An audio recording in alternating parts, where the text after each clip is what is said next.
I want you to just close your eyes for a second. Put yourself inside this highly specific, incredibly tense environment. Okay, setting the scene. Yeah, exactly. So we are talking about a shadowy, windowless room in Beirut. The air is thick.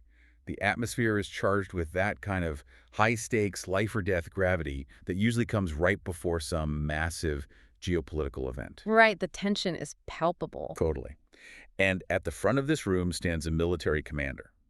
He is delivering an absolute masterclass in fiery, fist-pounding, militant rhetoric. Like a real spit-flying, impassioned speech. Exactly. The kind designed to just whip loyal fighters into an absolute frenzy, right? He's projecting complete invulnerability. He's talking about the supreme glory of their cause, the fearlessness of the men standing there. Building up to a big crescendo, I imagine. Oh, absolutely. He's building toward this grand, sweeping declaration about the nobility of martyrdom. He raises his finger to the sky. His voice is just booming, daring his enemies to face an army that actively embraces its own destruction. Wow. And then the entire terrifying spectacle is interrupted. But not by what you'd expect, right? No, not at all. It is not interrupted by the wail of a massive air raid siren. Yeah. It's not a cinematic roar of a precision missile strike. Yeah. It is interrupted by a sound that is entirely out of place in a war zone. Completely out of place. It sounds suspiciously like a bag of Orville Redenbacher popping in a microwave. Which is just, it's so absurd. Right, pop, pop, pop. And that sound is coming from a bunch of clunky, plastic 1990s telecommunications devices strapped to the belts of the most dangerous men in the room. The dissonance of that image is just jarring. I mean, you have this moment of peak ideological theater, right? This carefully constructed illusion of supreme, unshakable power. Yeah. And it is instantly dragged down into the realm of domestic absurdity. And that shattering of tension through absolute absurdity is the foundation of what we are examining today on this deep dive. Exactly. We are plunging into a very bizarre, highly layered piece of internet writing today. We really are. Our source text for this deep dive is a blog post. It was published on May 6th, 2026, on a site called Barackface. Such a specific era of internet naming conventions there. Oh, for sure. The author is Paramendra Kumar Bhagat, and he prominently notes on his site that he was Barack Obama's first full-time volunteer in New York City. Which is a fascinating little detail to just have right up top. Right. And the post itself is titled, and get ready for this, Hezbollah leaders' "We Love Death" speech, brutally interrupted by exploding pagers. Not the beepers, Allahu Akbar, no. Quite a headline. It really is. So our goal over the next hour or so is to completely deconstruct this text for you. We are going to explore how the author uses extreme, almost uncomfortably dark satire to process a modern geopolitical conflict. Because there's a lot going on beneath the surface. There is so much. We'll dissect the bizarre physical comedy, the collision of militant ideology with corporate human resources jargon, and then we're going to pull the lens way back. Yeah, the zoom out on this one is wild. It is, because this single 500-word post does not exist in a vacuum. It sits inside this sprawling, dense, and frankly astonishing ecosystem of a blog that spans more than 2 decades. Covering everything from artificial intelligence to ancient Hindu prophecy to global economics. It's a massive digital footprint. But before we get into all that, we really need to establish the analytical framework for our discussion today. Yes, this is crucial. To do this properly, we have to acknowledge that the source material we are dissecting contains highly charged, deeply provocative satire regarding the real-world Israel-Hezbollah conflict. Right. It's a very sensitive, very real, ongoing situation. Exactly. So it is crucial for you, the listener, to understand our role here. We are acting strictly as literary and cultural analysts. We are exploring the author's mechanics, how he constructs his humor, the metaphors he employs, and the broader philosophical landscape of his archives. We are dissecting the text, not the real-world politics. Exactly. As your guides, we are taking absolutely no sides in the real-world conflict in the Middle East. We are not endorsing the viewpoints, the politics, or the violent actions depicted within this fictionalized account. Absolutely no sides at all. Right. Our focus is entirely on parsing the text itself, examining how an author uses the tools of digital age satire to comment on the intersection of ancient grievances and modern technology. Perfect. So, with that firmly established, let's just get right into it. How exactly does the author pop the balloon of this militant manifesto? Well, he wastes no time establishing that collision between the grand and the mundane. He paints this incredibly vivid scene in Beirut, starting with the Hezbollah commander thundering that classic militant rhetorical line. Right, the "we love death like you love life" line. Exactly. He is challenging the enemy, projecting this terrifying aura of an army that cannot be defeated because they cannot be threatened with death. Because they've already embraced it.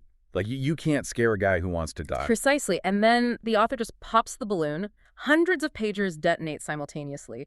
But the author does not describe this as a glorious or terrifying battlefield event at all. No. He gets very, very specific with the placement of these explosions.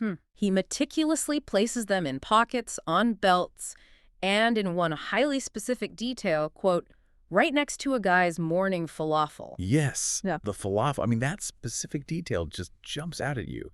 Why focus on that instead of just, describing a standard explosion? The inclusion of the falafel is where the author really begins his work of aggressive juxtaposition.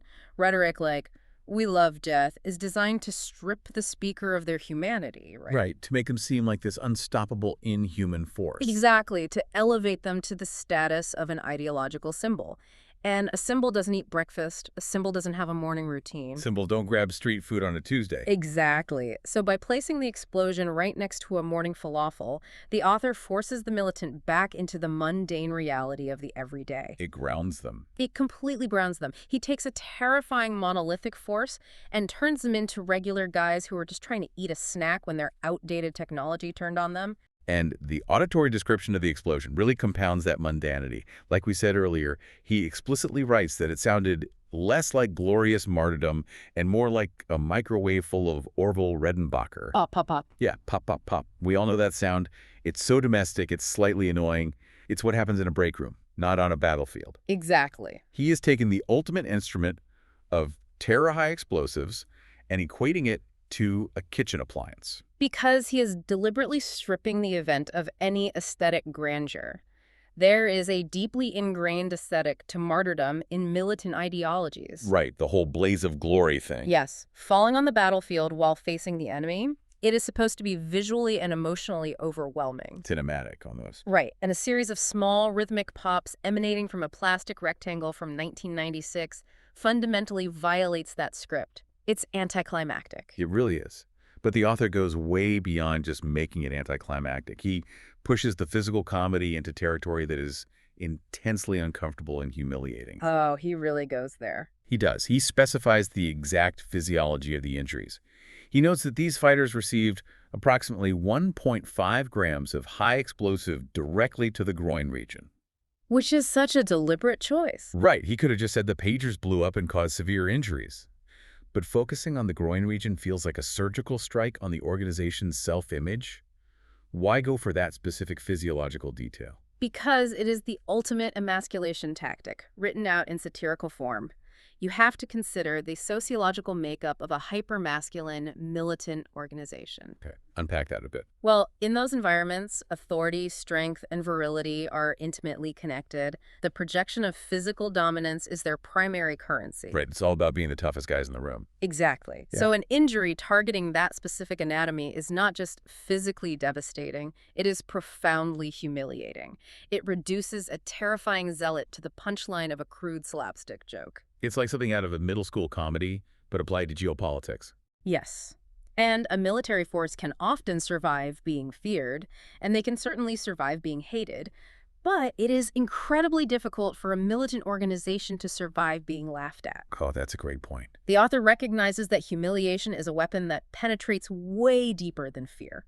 And he voices that exact sentiment through a fictional quote from one of the fighters caught in the blast. The text has a guy screaming, "I said I love death, not this death. This is embarrassing death." Embarrassing death. That phrase really is the anchor of the entire opening scene. It's so good. It highlights this vast chasm between the stories we tell ourselves about how we are going to face our end and the messy, chaotic, deeply uncool reality of how the world actually works. It really does. It's like, imagine a movie star rehearsing an epic death scene for a blockbuster film, right? Yeah. They've got the lighting perfect, the dramatic monologue memorized, and then they just slip on a banana peel in the catering tent on the way to set. That gap between expectation and reality is the engine of the physical comedy here. Yeah. That's exactly it. But The author doesn't just rest on the slapstick imagery of popping pagers and groin injuries. Right, he shifts gears. He does. Once he establishes the physical humiliation, he immediately shifts the reader's attention to the mechanics of the event. He moves from the bodily reality of the explosion to the systemic technological irony that made it possible in the first place. And that transition introduces a totally different flavor of humor to the whole piece. He describes the attack as the most passive-aggressive supply chain attack in human history. Which is such a brilliant phrasing. It is. He even gives this section a subheading: Death Cult meets Excel spreadsheet. I love that. Let's think about the mechanics of a supply chain attack for a moment. You aren't storming the gates, right? You aren't engaging in hand-to-hand combat. No, it's completely indirect. You're compromising a vendor. You're manipulating a shipping manifest.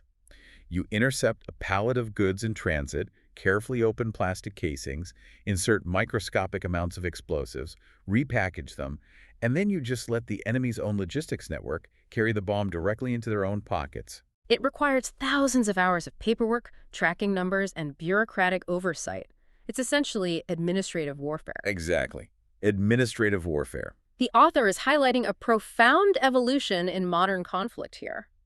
You have the passionate, screaming militant leader standing at the front of a room, completely unaware that his organization has already been dismantled by someone sitting in a cubicle doing data entry. Probably sipping a coffee from a thermos. Right. The Excel spreadsheet is the exact antithesis of the death cult.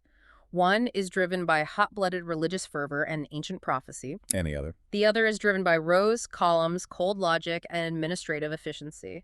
The author is mocking the militants by showing that their grand ideological war was lost to a clerical maneuver. And the irony becomes almost suffocating when the author explains why the militants were relying on these specific devices in the first place. Oh, the backstory on the pagers. Yes. The text points out that Hezbollah leadership issued a strict mandate forcing everyone to use these ancient 1990s pagers because they firmly believed cell phones are Zionist spyware. They were terrified. Yeah, terrified of being tracked by GPS or having their microphones hijacked. Here, the author is illustrating how paranoia acts as a closed loop.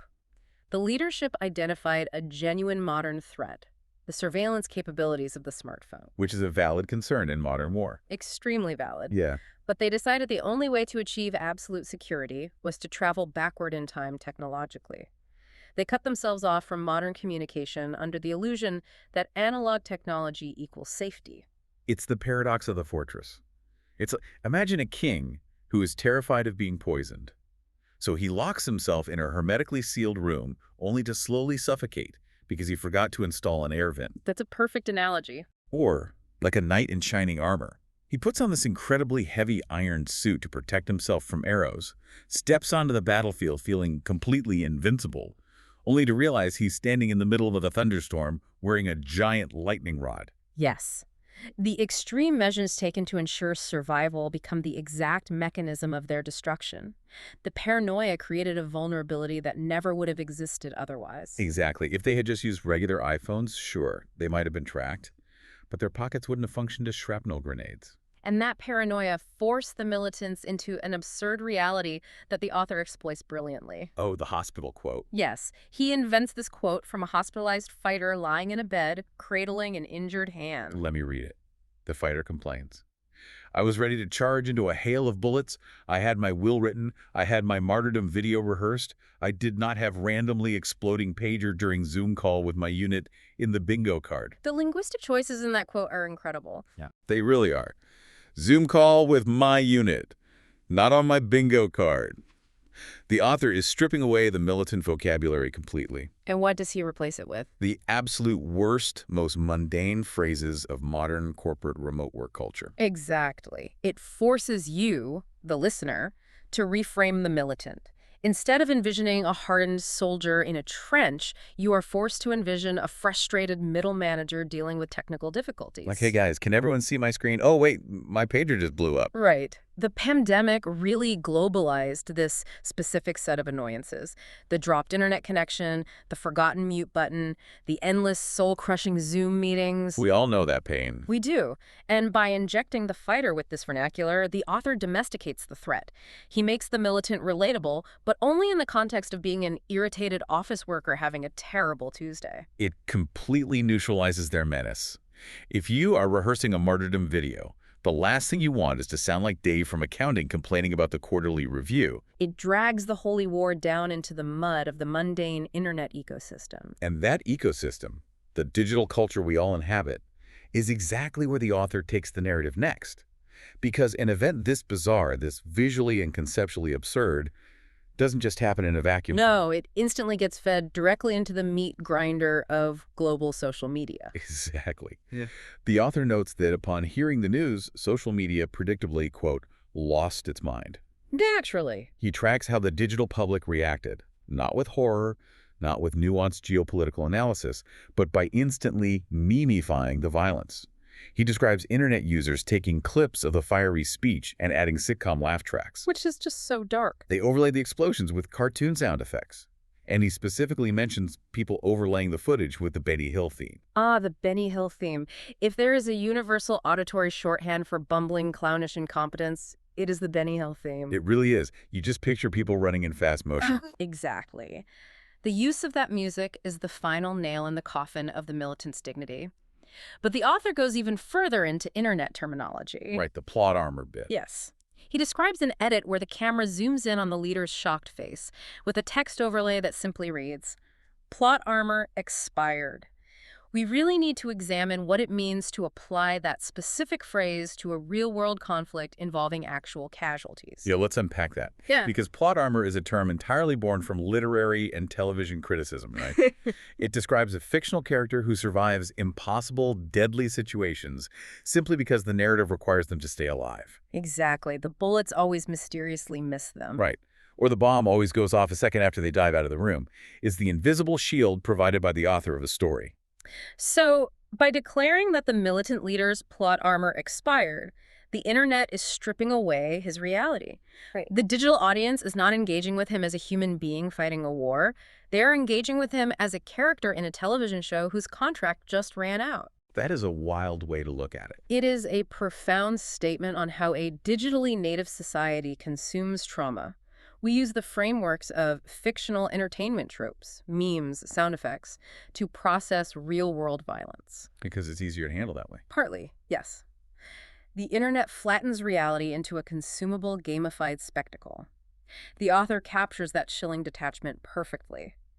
The audience isn't mourning or celebrating necessarily. They are just watching the next episode of a very dark sitcom. That detachment is so eerie.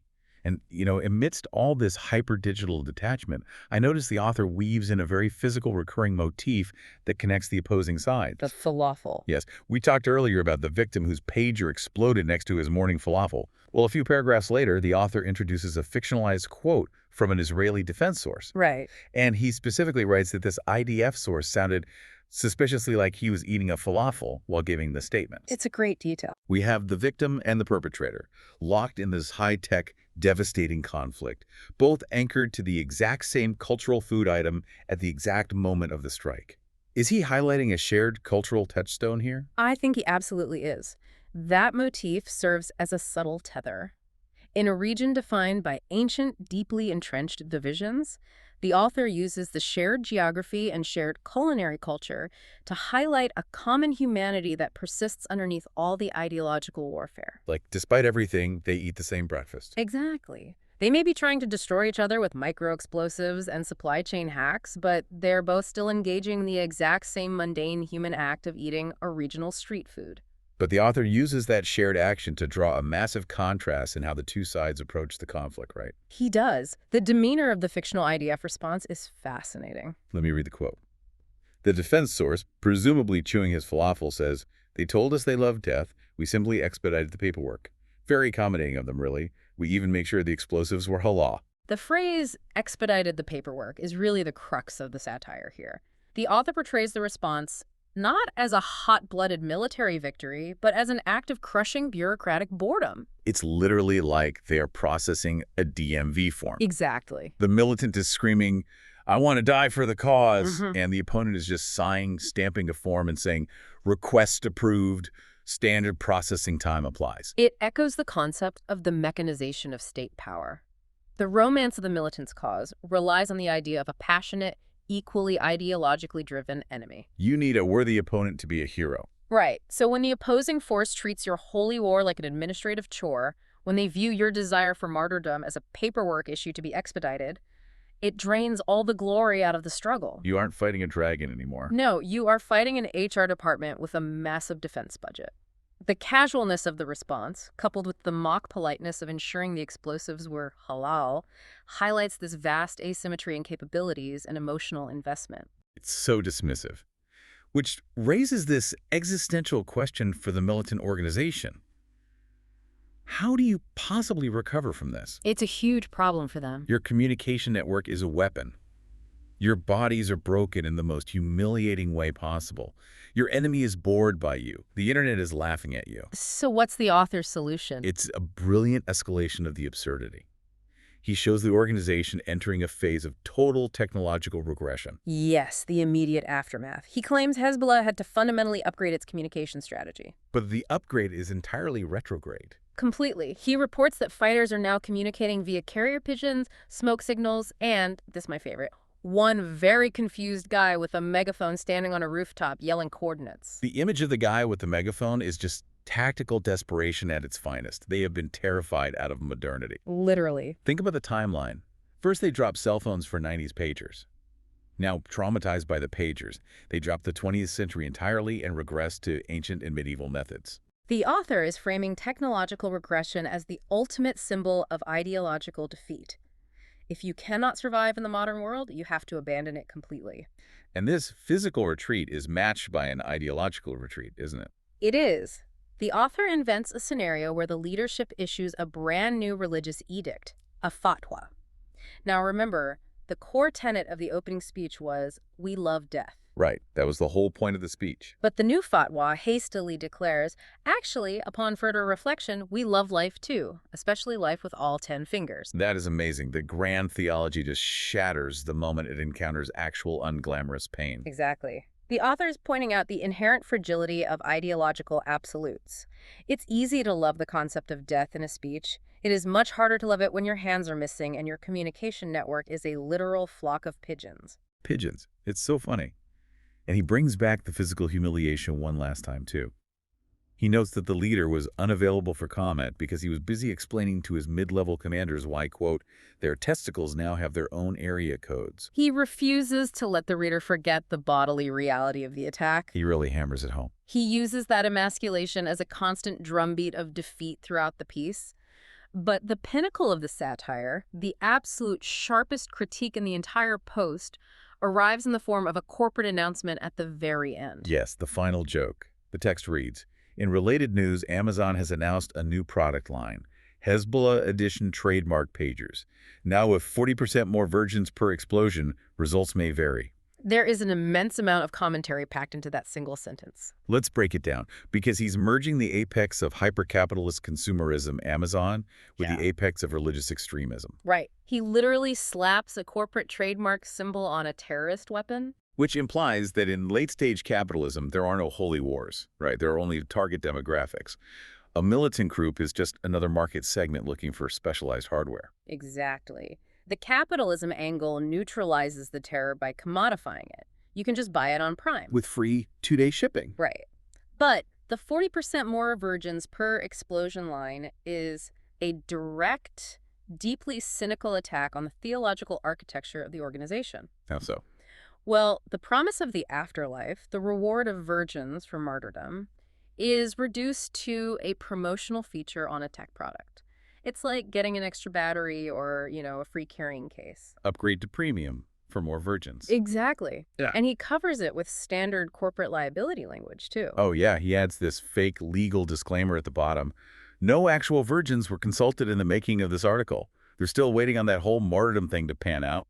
The disclaimer treats divine promises as delayed supply chain issues. That's a great way to put it. The fighters are waiting for their spiritual reward the exact same way someone waits for a package that got delayed in transit. It's a complete secularization of the sacred. He has taken every element of the militant's identity, their masculinity, their technology, their rhetoric, and their theology, and systematically dismantled it using the tools of modern corporate and internet culture. It is an incredibly dense, punishing piece of satire. It really is. Yeah. And, if this post existed on a dedicated comedy site or like a political meme page, we could just analyze the jokes and end the discussion right here. We would just assume the author was a sharp-witted internet troll processing the news of the day. Exactly.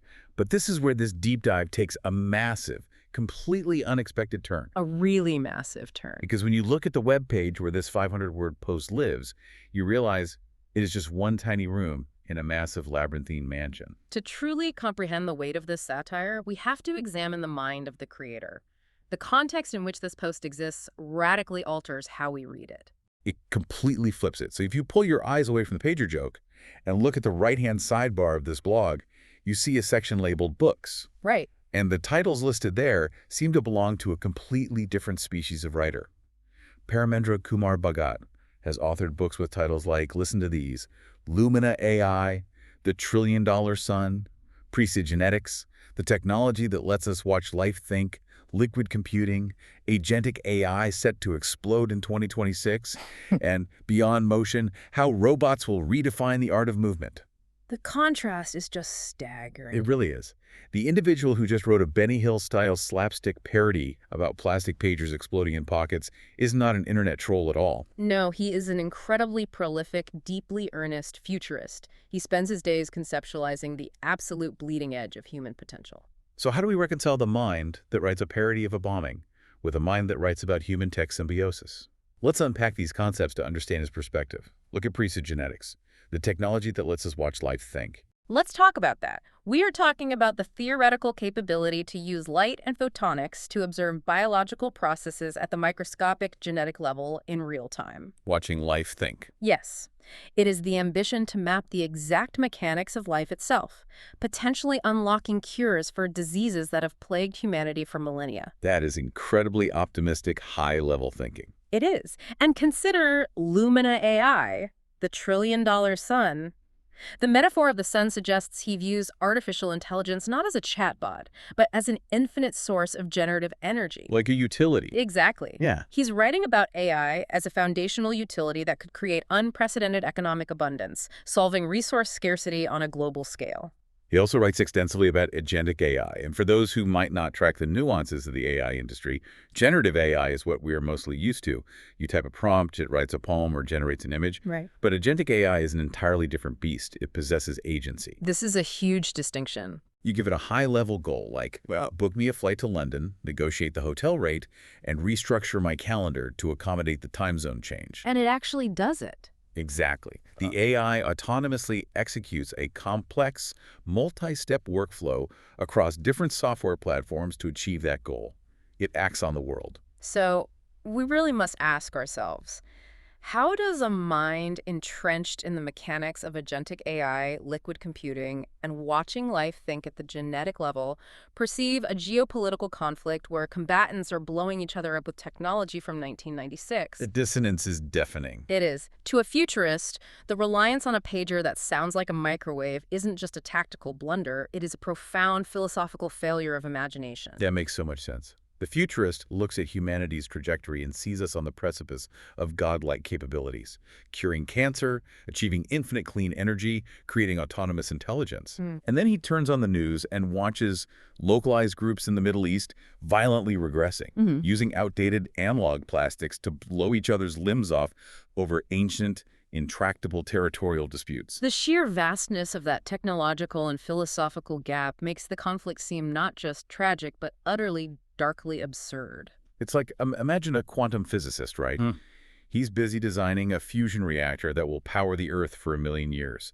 He glances out his window and sees 2 cavemen aggressively trying to bash each other's skulls in with 2 slightly different shaped rocks. That's exactly what it must feel like.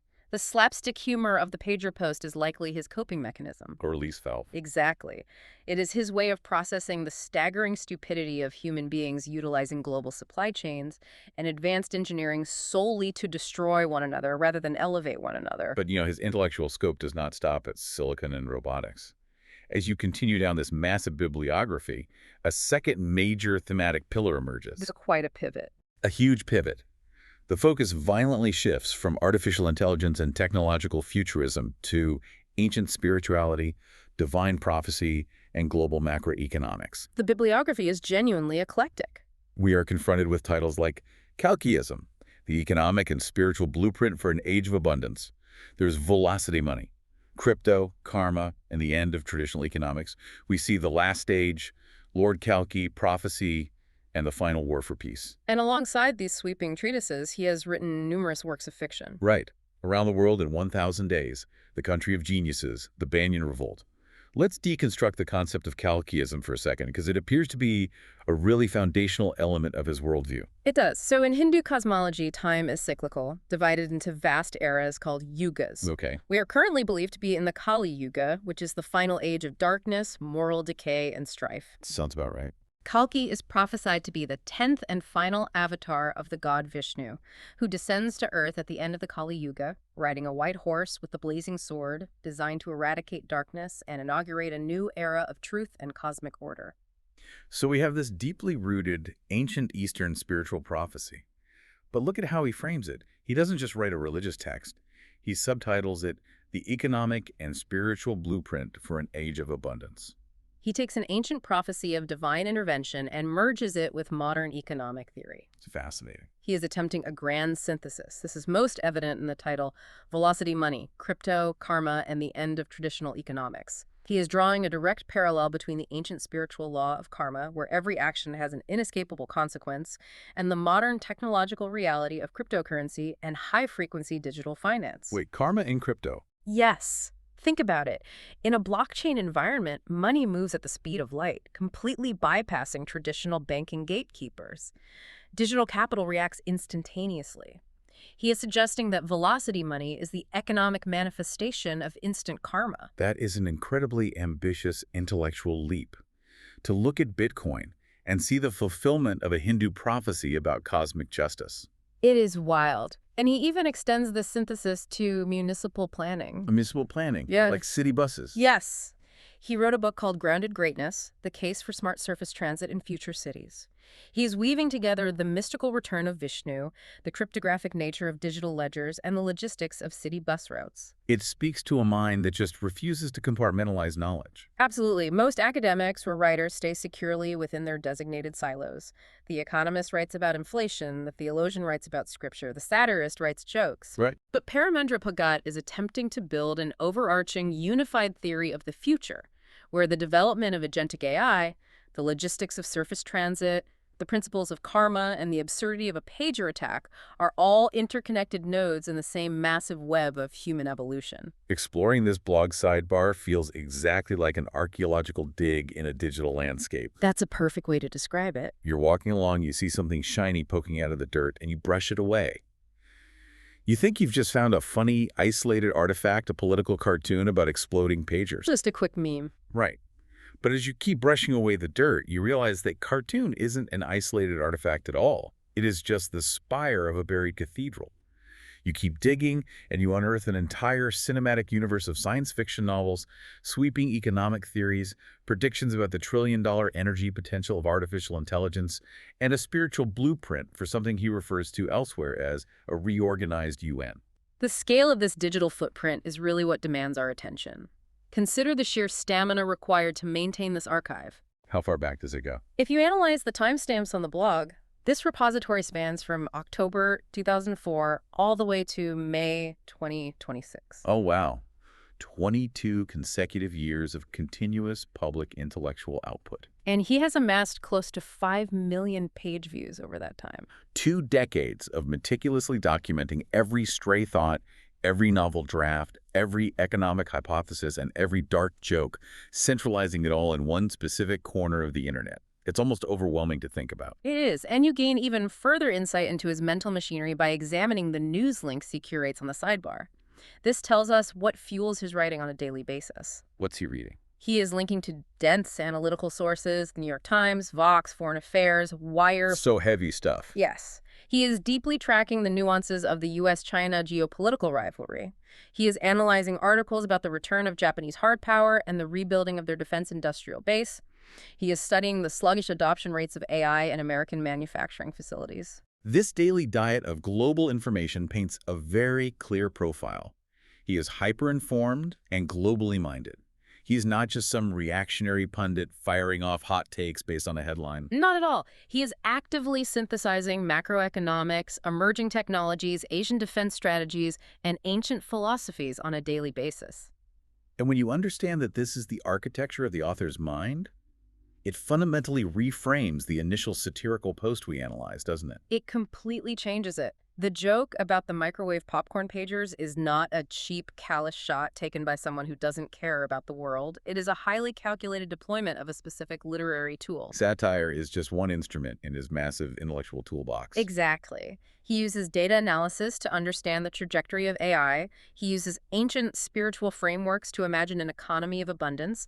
And he uses dark, aggressive slapstick comedy to process the tragic absurdity of localized violent conflicts. The comedy actually becomes much more poignant when viewed through this macro lens. It really does. The guy who is laughing at the emasculation of a militant leader, the guy making jokes about Amazon selling pagers with extra virgins, is the exact same guy who is desperately writing treatises hoping that genetics will cure disease and that a modernized United Nations can usher in an age of global abundance. It is a worldview defined by intense hope for the macro future of humanity, clashing violently with intense cynicism about the micro-realities of human behavior today. It is the ultimate dilemma of the polymathic mind, really. Absolutely. He is trying to make sense of a species that is simultaneously achieving godlike technological capabilities, literally building artificial minds and reading the code of life, while still relentlessly engaging in petty, localized, self-destructive violence over ideology and territory. Right. The exploding pager is just the perfect metaphor for that contradiction.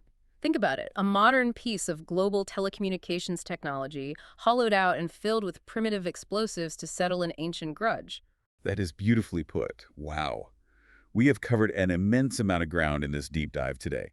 Let's just briefly trace the arc of the journey we've taken. Let's do a quick recap. We started in a tense, shadowy room in Beirut, analyzing a vivid comedic dismantling of a militant speech. We watched as the terrifying absolute rhetoric of martyrdom was brutally undercut by the domestic sounds of popping 90s technology and the presence of a morning falafel. The Orville-Redenbacher effect. Exactly. From there, we unpacked the technological logistics of passive-aggressive warfare, dissecting how paranoia transformed a security measure into a Trojan horse. We analyzed the chilling way internet culture frames modern conflict, using Benny Hill themes, plot armor tropes, and Zoom call vernacular to domesticate and gamify real-world trauma. We examined the bureaucratic HR department demeanor of the fictional IDF response and the absurd technological regression of an organization forced to abandon the modern world for pigeons and megaphones. And then we pulled the lens back. We zoomed way out from the specific mechanics of the joke to discover the sprawling, polymathic universe of its creator. We explored a 22-year archive belonging to a futurist, economist, and novelist who was trying to synthesize agentic AI, ancient Hindu prophecy, and global geopolitics into a single, cohesive blueprint for humanity's future. It perfectly illustrates how an isolated fragment of the internet, a single joke, can serve as a doorway into an entirely unexpected and profound intellectual world. It really does. But before we conclude, I want to pose a question for you, listener, to consider long after this deep dive ends. Think about your own digital footprint. Think about the trail of data you are leaving behind every single day. The quick jokes you post, the articles you bookmark, the professional emails you send, the specific news diets you consume. Your own digital archaeological dig. Exactly. Imagine that 100 years from now, a digital historian stumbles upon one single out-of-context joke you posted online today. Just one random tweet or post. Right. And then they look at the sidebar. They look at your entire reading list, your search history, your professional output, and your philosophical musings all sitting right next to it. What kind of universe would they see? Would that single joke make more sense when viewed against the backdrop of everything else you care about? Or would it just be one strange, contradictory pixel in an incredibly complex, impossible to decode mosaic of who you are? It is wild to think about what our own buried cathedrals will look like to the people who brush away the dirt a century from now. Thank you for joining us on this exploration, and we'll see you next time as we plunge into another deep dive.